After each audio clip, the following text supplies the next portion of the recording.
Bienvenidos a la segunda parte de la conferencia con el doctor José Guillermo Memo Ángel.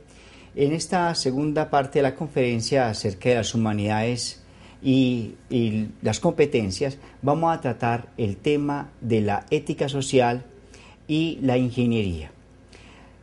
Para comenzar, recordemos que en la obra de Aldous Huxley, sobre un mundo feliz, el autor intenta establecer un comportamiento igual de todos los individuos, donde los individuos consumen lo mismo, producen de igual manera, donde todo es repetitivo. Y la preocupación del autor es que el lograr la felicidad o el alcance de la felicidad está en que todos los individuos puedan consumir justamente lo mismo y tengan acceso a los mismos bienes. Ese concepto va a ir en contravía de lo que podemos llamar nosotros el principio de libertad, el principio de espontaneidad del individuo, la capacidad que tiene un hombre de sentir y ese sentir poderse solidarizar con otro en su sentir, reconocer las diferencias, hacer productos que incentiven la diferencia. Pues la economía se basa más que todo es en la diferencia, no en la igualdad. La economía evoluciona y la vida evoluciona es justamente en la diferencia. Y es allí donde los individuos comienzan a entender al otro desde su particularidad, desde su individualidad. Entonces, en la obra de Aldous Huxley se intenta casi que alcanzar la felicidad cuando los individuos todos consumen lo mismo, actúan de la misma manera, y ello puede ser un síntoma de una sociedad que puede llegarse a estancar, de una sociedad que no se desarrolla. Es pues el principio de la diferencia lo que marca el desarrollo de las sociedades, el desarrollo de las comunidades, el desarrollo de la economía. Es ahí el problema que nos intentamos abordar en esta segunda conferencia acerca de ética social y el papel del ingeniero. Bienvenidos. Dentro de la obra de Aldous Huxley, el pensar de que yo soy civilizado porque fijo toda mi vida en el uso de la tecnología y uso lo que todos los demás usan. Es decir, es un problema inclusive desde la misma ética social, que se cree que los hombres pueden ser felices si todos disfrutan de los mismos bienes. Si todos disfrutan de los mismos bienes, y no se considera que no es tanto el disfrute de la tecnología, sino del contacto con el otro, de una formación, de una conciencia social, de saber de que el otro existe y que por lo tanto yo debo de ser tolerante, debo de ser respetuoso, debo saber medir mis palabras, ¿cierto? Allí esto se pierde bajo ese desarrollo tecnológico en el cual el individuo queda absorto solo en sí mismo. Inclusive en la obra de Aldous Huxley, en ese último capítulo, John casi que genera una protesta, pero aunque John también estaba bastante contaminado, podríamos decir, por algunos principios ideológicos, y él no acepta esa sociedad en la cual todo mundo es igual, consume lo mismo, tiene los mismos bienes, que creen que la felicidad está solamente en ese tener de bienes, pero no son capaces de desarrollar una conciencia social. Y ahí es donde se plantea como una pregunta hacia el ingeniero. El ingeniero, como hombre ingenioso, como ser ingenioso, produce y mejora la tecnología, pero el papel de la cultura, el papel de la responsabilidad social del ingeniero debe de ser más importante que el hacer máquinas, que el diseño de nuevas máquinas. ¿O cómo lo ve usted, doctor José Guillermo Memo Ángel? A ver, la tecnología moderna es una tecnología que apunta a un control social muy grande. En la medida en que todo el mundo utilice las mismas máquinas, en la medida en que todo el mundo haga o produzca de manera similar, pues simplemente estará controlado por el sistema. el sistema sea el que sea, porque la derecha y la izquierda pues han tenido siempre esos sueños de gente sin libertad. Al controlar la libertad, controlo todo lo que toca con impuestos, producción, etcétera, etcétera, porque todo se espera que suceda dentro de unas normatizaciones X. En este momento, cualquier cosa importante que se esté haciendo en el mundo está por fuera de la tecnología. Ningún científico se atreve a sentarse en un computador conectado a desarrollar una fórmula especial. No, para eso tiene un pequeño cuaderno y lo está escribiendo a mano, porque es que a nadie se le va a meter en el computador, por nada del mundo. Entonces la libertad se está dando en gente que está trabajando en sistemas mucho más antiguos para no quedar presos del sistema tecnológico, porque el sistema tecnológico a la hora cierta es un Big Brother, me está manejando, ¿cierto? Que es un celular, alguien que lo vigila a uno. Ya el día de mañana, cuando todos los celulares tengan cámara, alguien llamará a la novia, muéstreme dónde está, muéstreme quiénes son sus amigos, etcétera, etcétera, y empezará pues toda una represión de la libertad de manera tremenda. Entonces el ingeniero, que es el que crea los ingenios, el que avanza en la tecnología, el que crea las herramientas para que haya más ciencia, tiene que pensar en tres conceptos fundamentales. Primero, el concepto de la diferencia. Un mundo de iguales se va al piso. O sea, los seres humanos necesitamos de alguna forma ser diferentes para demostrarnos hasta dónde somos capaces de llegar, qué es lo que somos capaces de hacer. Un mundo de iguales... ahora, el problema es que se iguala es por lo bajo. Porque no se puede igualar por encima, porque no todo el mundo tiene las mismas capacidades o no tiene las mismas intenciones. Entonces todo el mundo quedaría igualado por debajo, que es por el consumo, ¿cierto? Que es como se busca, todo el mundo se iguala por la marca, se iguala por el consumo, pero eso no está exigiendo demostraciones de inteligencia, no está exigiendo demostraciones de sentido común ni nada por el estilo. Entonces lo primero es el concepto de esa libertad. Sin libertad no alcanzamos a desarrollar absolutamente nada, y es una de las tesis grandes de Amartya Sen para el desarrollo de un país. Un país será importante si tiene libertades, porque permite todos los desarrollos diferentes. Si carece de libertades, pues nos iríamos al suelo. Hay un segundo elemento básico y es la preservación de la vida. La vida se vuelve o se acaba en la medida en que todo el mundo está en las mismas condiciones. Es lo que está pasando con las grandes extensiones de monocultivos para biocombustibles. En la medida en que todo Colombia se llene, por ejemplo, de palma africana o de caña de azúcar, y el día de mañana ya eso no se va a usar, ya esa tierra no sirve para nada.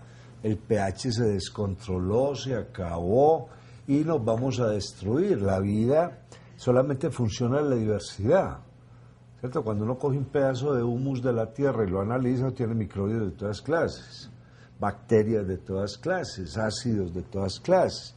Y los seres humanos hemos logrado desarrollarnos precisamente por la diversidad.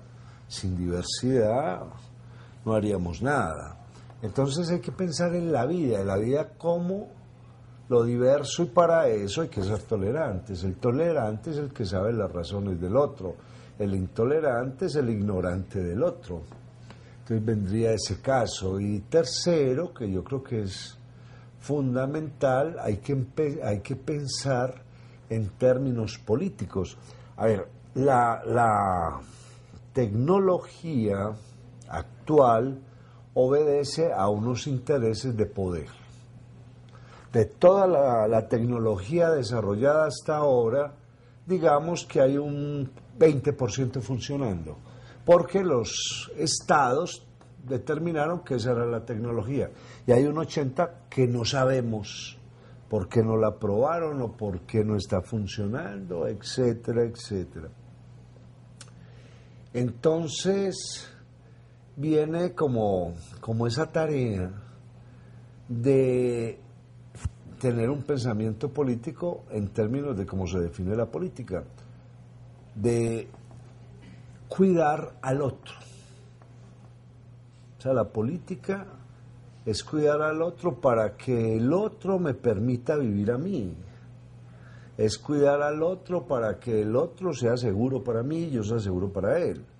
Entonces, la tecnología que se desarrolla debe apuntar en términos políticos a ser una tecnología que mejore las sociedades, pero no que las mejore en un solo término. Una sociedad hay que mejorarla en términos humanos, en términos culturales, en términos sociales, en términos económicos, etcétera, etcétera, porque no seríamos capaces de vivir dentro de esos mundos felices, ¿cierto? Y menos dentro de un solo mundo feliz.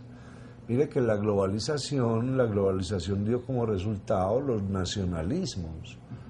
Y las xenofobias. Claro, entonces en un momento determinado un montón de gente dice, no somos capaces de ser globales, me voy a volver vasco, entonces aparecen los vascos, aparecen los corsos, aparecen los palestinos, aparecen los bretones, etcétera, etcétera en el mundo, buscando una posición en el mundo donde a través de la cultura ven el mundo de otra manera.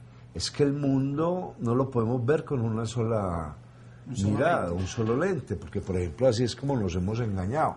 A nosotros nos han dicho, mire, es que el mundo ha progresado mucho, el hombre ya llegó a la luna.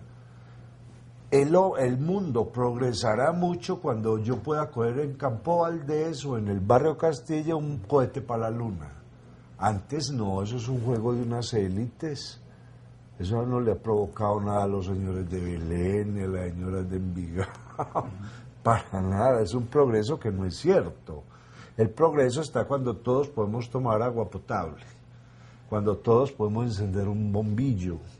Entonces, esa función social de la tecnología es llevar el progreso a las capas más bajas de la sociedad. Si es capaz de llevar el progreso a la capa más baja de la sociedad, la misma sociedad que tiene sus diferenciaciones para poder funcionar, será una sociedad cada vez mejor. Pero hay que llevarlos abajo, ¿cierto? Porque es que alguien dice, la actriz tal no se envejece y la medicina ha avanzado mucho, pues para esa actriz, ¿no? Eso cuando cojan viejitas de Belén y la rejuvenezcan, ¿cierto? A partir de ahí ya esa tecnología sí tiene sentido.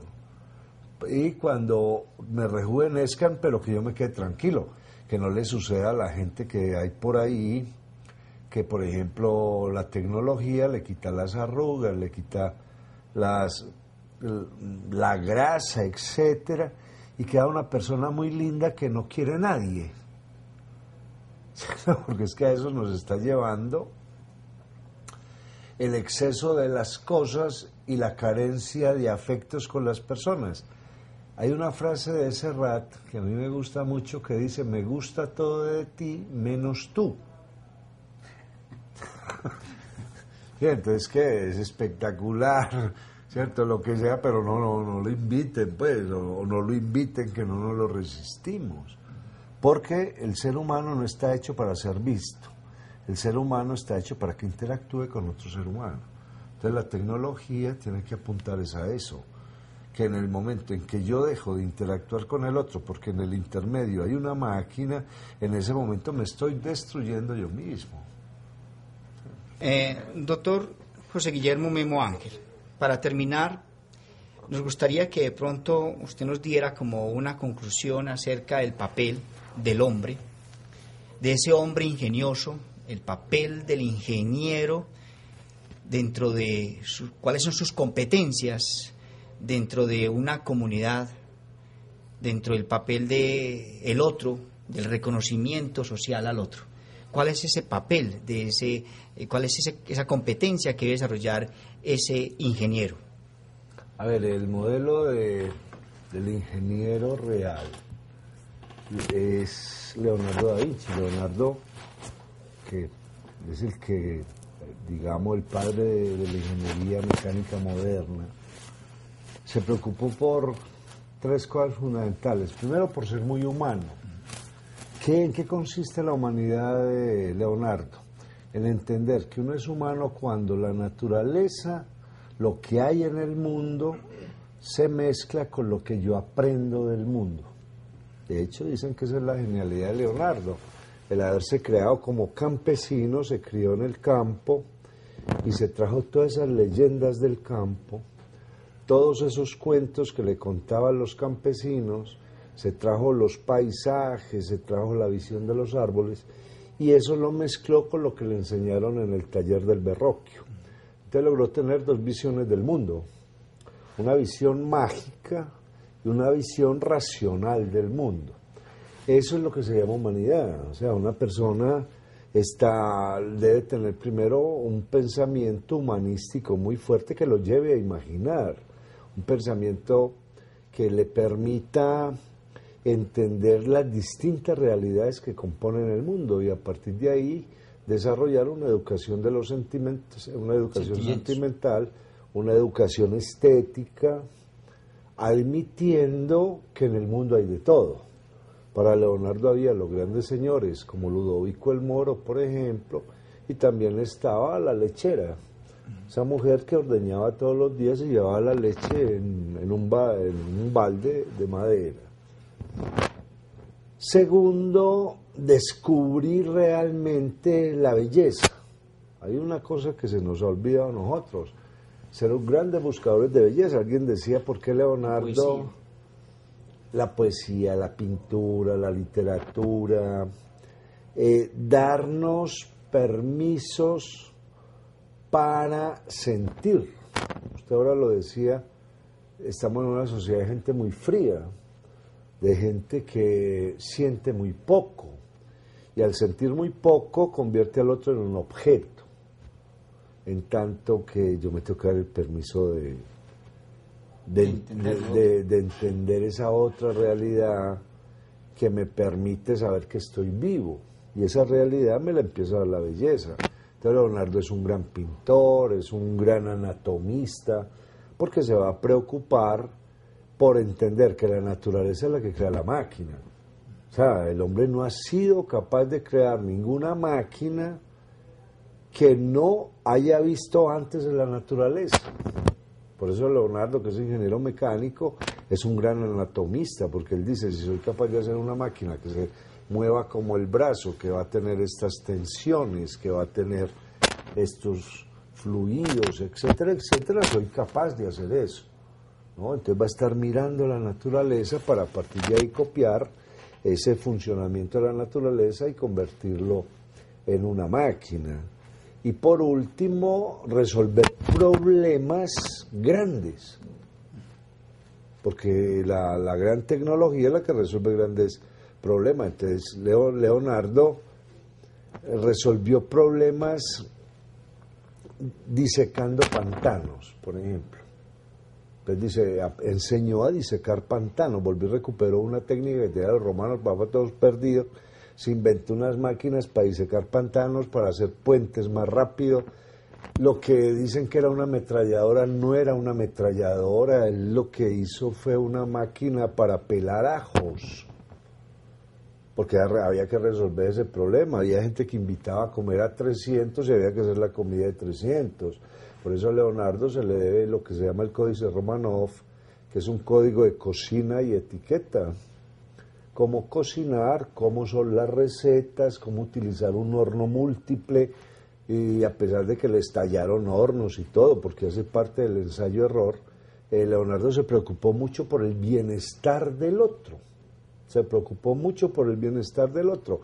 Y era un hombre tan impredecible, como se preocupaba tanto por el bienestar de la gente, que Francisco I de Francia, en los últimos días de Leonardo, le pagaba para que hiciera lo que quisiera, porque sabía que el ser humano no es predecible, y sabía que en la vida aparecen muchas cosas que no están escritas. Por eso Leonardo, en los últimos años de su vida, se ganó la vida pensando y haciendo lo que quería. Y lo que quería era embellecer el mundo, no más. Por eso cuando pintaba sus cuadros, detrás de todos los cuadros de Leonardo hay una composición geométrica tremenda. O sea, si somos geometría, si nos concebimos a partir de la geometría, podremos lograr lo más bello, y la tecnología me llevará a llevar lo más bello. Entonces, si disecamos este pantano, podemos hacer un jardín. Para eso se disecó el pantano. Es usar entonces la tecnología para construirnos como sociedad y no para individualizarnos. Agradecemos en nombre del Grupo de Ingeniería y Sociedad, le agradecemos al doctor José Guillermo Ángel por su conferencia sobre humanismo y competencias. Mil gracias, doctor José Guillermo Memo Ángel.